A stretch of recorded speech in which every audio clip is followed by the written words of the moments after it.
saving is a journey that begins from planting time, harvesting time, up to seed preservation.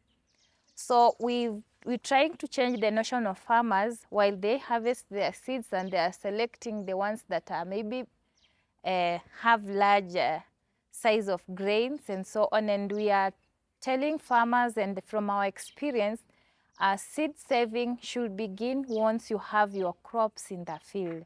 In which way?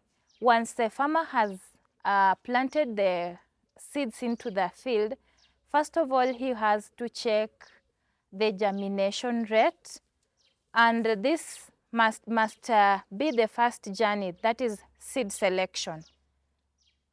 For seed saving, we have to begin with seed selection, and you have to choose the best. So once the farmer has planted these seeds in the field, he has to look at different features of these crops as they germinate, as they grow, or as he manages them in the field. And the farmer has a role to mark. He has to mark the crops based on the good qualities. Number one quality is like the flowering, because you find these plants, he'll put them to the field at the same time. But at germination, you'll get some others are coming out first and others will germinate later. So the farmer has to begin selection once we have germination taking place. So a farmer has to institute different markings to mark a plant that will germinate first among the rest of the crops she has planted or he has planted. Perhaps if we are dealing with legumes, or we are dealing with the cereals, or even the tubers. So he has to identify a marker for the crop that will come out first. And then as the crop continues in the field, he has to check on the features like resistance to pests and diseases, withstanding climate changes, like if we have cold thrust or drought thrust. So he has to mark out another crop or other crops that are a bit resistant as the management of the crop continues. Like even for the maize, we have tasseling stage. You'll find like in the maize field, not all the maize crops will tassel at the same time. So you'll find those plants that will tassel the first one. So the farmer has also to mark. And this process has to continue until the harvesting stage, such that when he's harvesting, we have some seeds that have to be preserved for the next season and some that he has to consume. So for instance, if he has to replant seeds from the crops that he had marked, he will not combine these seeds. The ones he had marked, he will harvest them differently from the rest of the crops. So once he has harvested, he can again proceed with the selection.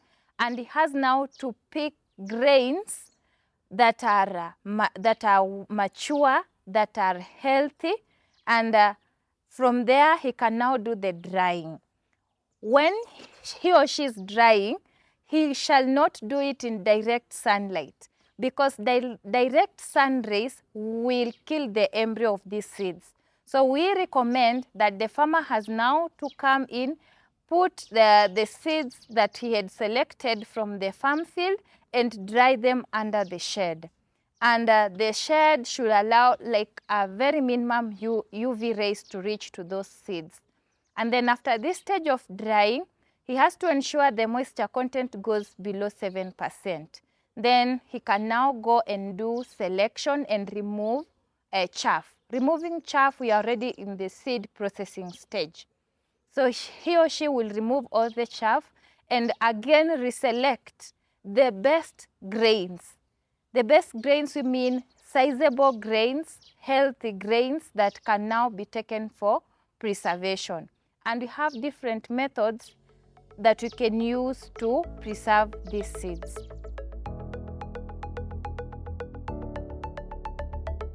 Seed saving practices is that we usually identify and select the seeds, and we are able to keep them in bottles, and mostly bottles that are,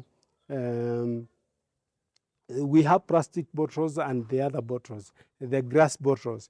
Grass bottles are better in terms of whenever there is weather changes, the bottles don't change with the weather. So they are able to keep the seeds in their temperature. So we like the bottles better. But during that preservation, you have sometimes we use ashes to make sure that the weevils are not able to survive, because it will bring some irritation on their bodies, and therefore they are not able to destroy the seeds. And sometimes we use cow dung. Cow dung is also repellent. It helps to repel them. And also we use some paper. Paper is always is also a natural treatment method that we use to keep the seeds. We had lost all our indigenous foods, and most of the localized food was also disappearing. And the reason was that the Extension Service was emphasizing on hybrid, and therefore farmers did not save seeds. But we encourage them to start saving seeds so that they are able to regain their food, their control in food production. So that when you have a seed, even if you don't have money and the rain comes, you are able to plant. Importance of seed saving, one thing is that you regain your control in production. You know what to produce because you have the seeds. But if you don't have the seeds, then you will produce what is there in the market. The market will control you. But when you have the seeds, you will control the market because you will produce what you have. And you are able to determine which crop to produce. The other, the power on food choices is on you. That's where we say that you gain your food sovereignty. Sababu, you are able to ensure what you like is what you produce.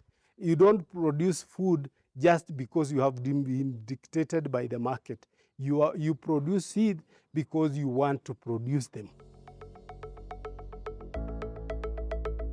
There is a term that we have been using for a long time. It's called seed security.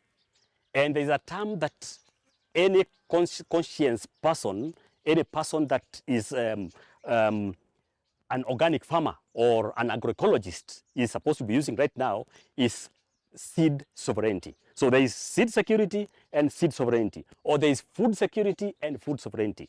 Seed security or food sovereignty, I mean seed security is the seeds are there in plenty. But number one, farmers cannot afford. They are not affordable because the prices are so high. Number two, they are not on reach. Farmers cannot reach them out. Maybe they are very far from them. And the time of planting has come, right? So that's food seed security, because the seeds are there, but they are not affordable. Farmers cannot reach out to buy them. They are very far. The distance is very far. So farmers are walking or travel from a distance, very far from where they are. So in the process, they get late to grow the food. The rains will have gone. But now there is what we call seed sovereignty. Seed sovereignty is a right. It's a right of farmers to grow, to save, to keep, to exchange, to share their own seeds. So farmers have seeds throughout because they have that right of owning them. So there's a big difference and a big gap between seed security and seed sovereignty. So I would urge farmers out there and our farmers in Kenya in general, or even in Africa, to make sure that they are saving their own seeds, because the climate is changing and that's a reality. And so they will be able to have what we call food security. Our mission is towards agrobiodiversity conservation, and farmers remaining resilient, to have food security, and also to embrace nutritional diversity. It is the role of these smallholder farmers to save these seeds so that we can save agrobiodiversity. We should not leave our seeds to get extinct. And when we save these seeds, it is not only for our own use, but it's also for our future and the forthcoming generations. Food biodiversity usually respond to climate changes because some of them are able to tolerate drought, and some of them even tolerate a lot of rains. So with diversity, you are able to cope with the climate changes. So introducing the biodiversity of food helps in terms of responding to climate change. In the process again of seed saving, they are correlated. They correlate with climate change, because the effect of climate change right now, as you can see everywhere, it is a reality. The temperatures have changed, the seasons have changed, the rains pattern have changed. Sometimes there's a lot of rain, sometimes there's no rain. So there's that pattern that is not, it's not uniform. It's not like before. It's not like our times when we were young. We understood that rain was to come in on 20th of March, and exactly it would come that time. So farmers were always ready. Farmers were to do dry planting so that on 20th of March the rains would come. But today, you never know. That has been brought about by the way we farm. And one of the things that affects climate change is the seeds that we use.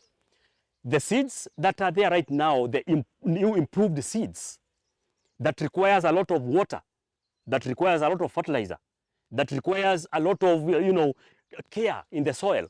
Those are the seeds that have brought a lot of challenges with the farmers, because you grow your seed and there's not much rain, then you won't harvest anything. But the farmers manage seed system, I mean the seeds that we grow, the seeds that farmers are supposed to be using in their farms, are going along, and they are very resilient to this kind of a climate. The government is not supporting us as it is supposed to do, because one thing is that they believe in the hybrid seeds, and we are trying to save the local seeds. So in that line, then they are on one side and we are on the other side. But we are also showing them that it does not threaten anything. Whenever the farmers keep their seeds, it increases the biodiversity that we need. Because without that biodiversity, the sustainability of food system is not ensured. We need the government to recognize farmers as breeders, because before scientists start breeding, they go and get the land race from the farmers. So how comes you recognize the person who did the research, but the person who is the custodian of the seed, you don't recognize him? So it is important that the government recognizes the farmers as breeders as well. The government of Kenya has embraced, or the governments have embraced, genetically modified organisms and other kind of seeds like hybrids. But it is always good to give citizens their rights, to give them the freedom to choose what they want. If I want to eat genetically modified organisms, label them so that I will understand that this is GMO. If I want to eat organically grown food, let them be labeled that this is organically grown food. Other than pushing people, pushing the communities, pushing farmers to grow what they don't want. And that is what has brought a lot of challenges, even in our health environment, because people have been pushed to do what they don't want. So even if there is regulations that will be done, or regulations that are going on right now in terms of food production systems, let there be a regulation that GMOs be labeled and organic crops be labeled, and people to be given freedom so that we become sovereign, because we are in a sovereign country. Let us eat what we want. Let me eat what I want. If I want to eat soil, let me eat soil. If I want to eat grass, let me eat grass, as long as I know that the things that will benefit my health. So let me give anybody my freedom to save my own seeds. If I want to go genetically modified way, let me be given that freedom to choose what I want. And our work is to empower farmers. Our work is to give knowledge to farmers and to share our knowledge, what we have here, so that farmers can also understand that there are other options of food production. I would insist on my fellow organizations or organizations that are related and doing similar work, that we should not relent in doing this good work that we are doing, because this is God's work. In addition, God never created chemicals. God created organics in the gardens of Eden. There are chemicals, but the first farmer then worked on the farm organically. So I think we should eat organics so that we avoid the cancers that we are getting nowadays, the diabetes, the high blood pressures, and the challenges that we are getting even in the environment. Right now, there are so many challenges, and poverty is going higher and higher. Reason, the person that is being affected mostly is the small-scale farmer. Small-scale farmer in Kenya makes more than 80% of the food producers in the country, but they are very poor. Reason is that the cost of producing food is so high, so the farmer is not getting anything. So we should at least let us consider that small-scale farmer by thinking about producing the way they want to produce their own food, not pushing them to produce what they don't want, because that's what is pushing them the poverty way, instead of that farmer being proud of being a farmer and earning something and putting something in the pocket at the end of the season.